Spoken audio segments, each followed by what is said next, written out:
16 বছরের ক্যারিয়ারে নাসিরের সেরা এক ইনিংস। বাংলাদেশের সম্ভাবনাময়ী ক্রিকেটারের মধ্যে হারিয়ে যাওয়া সবচেয়ে বড় তারকা হলেন নাসির হোসেন। জাতীয় দলে অভিষেকের পর থেকে দুর্দান্ত পারফরমেন্সে ফিনিশার হিসেবে খ্যাতি লাভ করেছিলেন এই অলরাউন্ডার। অনিয়ন্ত্রিত জীবনযাপন আর শৃঙ্খলা ভঙ্গ সহ নানা কারণে প্রতিভা বিকশিত করতে পারেনি নাসির। জাতীয় দল থেকে বাদ পড়ে ঘরোয়া লিগেও নিষিদ্ধ ছিলেন বেশ কিছুদিন। কারণে উজ্জ্বল ক্যারিয়ার গড়ার সমূহ সম্ভাবনা থাকলেও সেই স্বপ্ন ফিকে হয়ে যায়।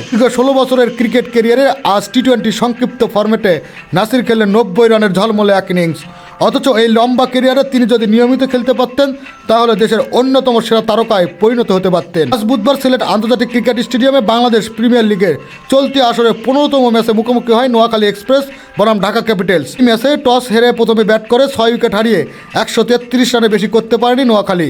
দলের হয়ে সর্বোচ্চ 47 রান করেন অধিনায়ক হায়দার আলী, 40 রান করেন মোহাম্মদ নাবি। টার্গেট তাড়া করতে নেমে 14 রানে 2 উইকেট হারালেও নাসির হোসেন ব্যাটিং তাণ্ডবে 35 বল হাতে রেখেই 7 উইকেটের জয় নিশ্চিত করে ঢাকা। দলের জয়ে 50 বলে 14টি চার আর 2টি ছক্কার সাহায্যে 90 রানের ঝলমলে ইনিংস খেলেন নাসির হোসেন। 16 বলে 29 রান করেন পাকিস্তানি তারকা ইমাদ ওয়াসিম। ক্ষিপ্ত স্কোর নোয়াখালী এক্সপ্রেস 20 ওভারে 6 উইকেটের হারিয়ে 133 রান। সর্বোচ্চ হায়দার 47, নবী 42, সাকাওয়াত সাদাক্কত 2 উইকেট, ইমাদ 1, নাসির 1 উইকেট। ঢাকা ক্যাপিটালসের জয়ের জন্য লাগে 14.5 ওভার।